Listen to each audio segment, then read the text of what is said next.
में हम आज का अगला मौजू शामिल करेंगे सेनेट के होने वाले इंतखाबात। इन इंतखाबात को लेकर काफ़ी सियासत जो है वो चल रही है, सियासी माहौल खासा गर्म है।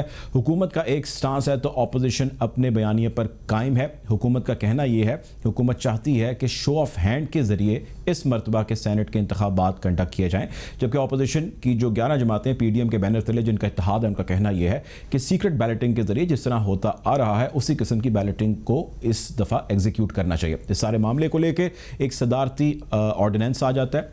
6 फरवरी की तारीख को ये ऑर्डिनेंस जारी किया जाता है। डॉक्टर आरिफ अलवी इस ऑर्डिनेंस को जारी करते हैं। उसके बाद ये ऑर्डिनेंस चैलेंज हो जाता है सुप्रीम कोर्ट के अंदर।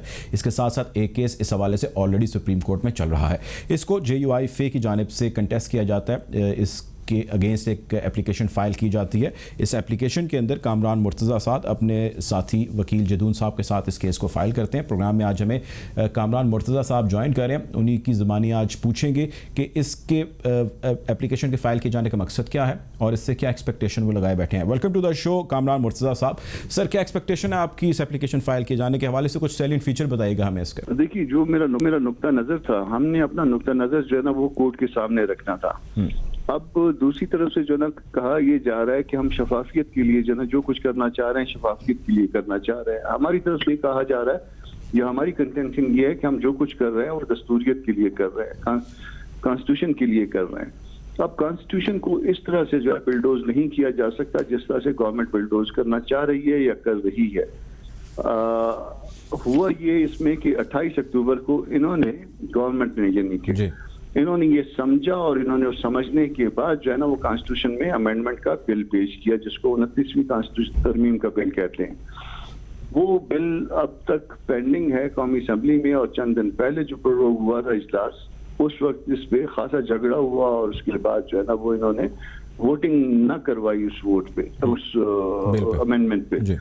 और देन जो है ना मीनवाइल इन्होंने ये किया कि एक रेफरेंस फाइल कर दिया जनवरी में, रेफरेंस 1 ऑफ 2021 ये फाइल कर दिया। उन्होंने कहा, सुप्रीम कोर्ट को कहा कि ये राय दीजिए, सदर की तरफ से आया है और कहा ये राय दीजिए कि ये जो सेनेट इलेक्शन है ये अंडर द कॉन्स्टिट्यूशन है या अंडर द एक्ट है, क्योंकि ये कंफ्यूजन था। अगर तो अंडर द कॉन्स्टिट्यूशन है तो फिर आर्टिकल 226 का बार जो है वो आएगा इनके रास्ते में इलेक्शन कमीशन, और अगर अंडर द एक्ट है तो फिर ये उसको अमेंड कर सकते हैं।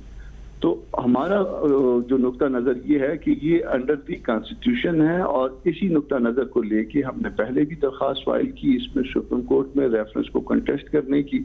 फिर मीनवाइल जो ना इन्होंने ऑर्डिनेंस जब इंट्रोड्यूस करवाया कि मामला पेंडिंग था और 3 सेक्शंस को जो ना इन्होंने कंडीशनली अमेंड करने का जब कह दिया, तो भी हमने फिर जो ना इस हवाले से भी दरख्वास्त दे दी कि ये प्रीएम्प्ट कर रहे हैं सुप्रीम कोर्ट के फैसले को और इस तरह से करना नहीं चाहिए, या इस तरह से कभी हुआ नहीं है कि ऑर्डिनेंस के जरिए जो है कंडीशनल ऑर्डिनेंस जो है ना वो जारी किए जाएं और उसकी मामला सुप्रीम कोर्ट में पेंडिंग हो। तो ये हमारी कंटेंशन। लेकिन सर, इसमें जो मशरूत किया गया, अगर सुप्रीम कोर्ट अपनी फाइनल रिमार्क्स से देती है और वो कहती है कि हाँ जी शो ऑफ हैंड के जरिए कर लें, या उसमें कोई शर्त लगा देती है कि जी जिस तरह हमने देखा कि ऐसी खबर भी चल रही है कि एप्लीकेशन फाइल करनी पड़ेगी और उसके बाद पार्टी के सरबराह जो है वो देख सकेगा कि वोट किसने किसको कैसे कास्ट किया। अगर ऐसा हो जाता है फिर तो जाहिर है you have no other option. नहीं, उसमें ऐसा है कि आप इसको कानून में तरमीम को और ऑर्डिनेंस को अलग अलग जो है ना वो समझिए। कानून में तरमीम करने के लिए जो है वो असेंबली का इजलास बुलवाना पड़ता है। एक हाउस से आता है, फिर दूसरे हाउस में जाता है, एक हाउस में पास हो गया, दूसरे में फेल हो गया, फिर जॉइंट सेशन, मुख्तलिफ मसाइल होते हैं। ऑर्डिनेंस जो है वो तो किसी भी टाइम किसी भी लम्हे आपने ड्राफ्ट करके रखा होता है, उसको किसी भी टाइम जो है ना वो प्रोमोगेट कर सकते हैं। उसके लिए ये इशू नहीं हुआ करता कि आपने जो है ना असेंबली का इजलास बुलवाना है, टाइम लगेगा, 7 दिन फलां जगह देने हैं, 2 दिन फलां जगह पे देने हैं, इतने दिन लग जाएंगे, मुमकिन नहीं रहेगा। ये एक एहतराम की बात होती है। तरीका ये था कि आप सुप्रीम कोर्ट के फैसले का इंतजार करते और उसके एहतराम में जो भी होता फिर आप ऑर्डिनेंस समझते हैं। हालांकि मेरे अपनी जो राय है कि इसमें ऑर्डिनेंस के जरिए भी तरमीम नहीं हो सकती, मुमकिन है ये राय गलत हो, मगर इनको इंतजार करना चाहिए था सुप्रीम कोर्ट के फैसले का। ये बगैर इंतजार करे जिस तरह से हरकत कर रहे हैं, बल्कि हरकतें कर रहे हैं, और जो कंफ्यूजन जो इनके माइंड में वो जो है ना वो ठीक नहीं है। अच्छा कामरान साहब, ये तो आपने जो भी बात बताई ये तो हो गया इसका सारा कानूनी पहलू। अब कुछ ज़रा सियासी पहलू है, ज़रा आप इस पर भी कमांड रखते हैं। ये बताइएगा कि हुकूमत को शो ऑफ हैंड में क्या इंटरेस्ट है और अपोजिशन को सीक्रेट बैलेटिंग में क्या इंटरेस्ट है, और इसका फ़ायदा दोनों पॉलिटिकल पार्टीज़ को या दोनों साइडों को क्या होगा? ये सवाल आपसे मैं सिर्फ इसलिए नहीं पूछ रहा कि आप किसी पार्टी से वाबस्तगी रखते हैं या आप सियासत को समझते हैं। Other than that, as an analyst मेरा आपसे ये सवाल है। हाँ, उसमें ऐसा है कि ये शो ऑफ हैंड का कॉन्सेप्ट नहीं है। शो ऑफ हैंड जो है ना, वो प्राइम मिनिस्टर के इमरान खान साहब के जो है ना पार्ट पे भी मिसकंसेप्शन था, और उसके बाद जो है ना ये मिसकंसेप्शन जो है इसने ट्रेवल किया।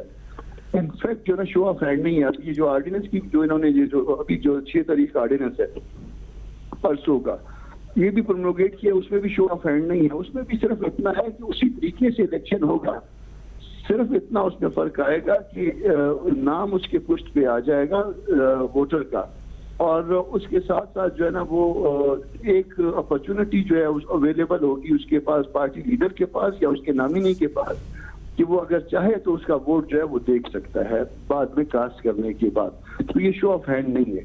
अच्छा, अब इससे तकलीफ क्या है? बात तकलीफ की नहीं है, बात शफाफियत की भी नहीं है, बात सिर्फ दस्तूर की है कि आया ये इलेक्शन अगर दस्तूर में है और दस्तूर में लिख दिया गया है कि इलेक्शन सीक्रेट होंगे, तो क्या उसके बावजूद भी ये सीक्रेसी जो है ना वो खत्म की जाएगी? तो इतनी सारी बात है इसमें। ठीक है जी, बहुत शुक्रिया जी। कामरान मुर्तज़ा साहब हमारे साथ थे, आपके वक्त का प्रोग्राम में वक्त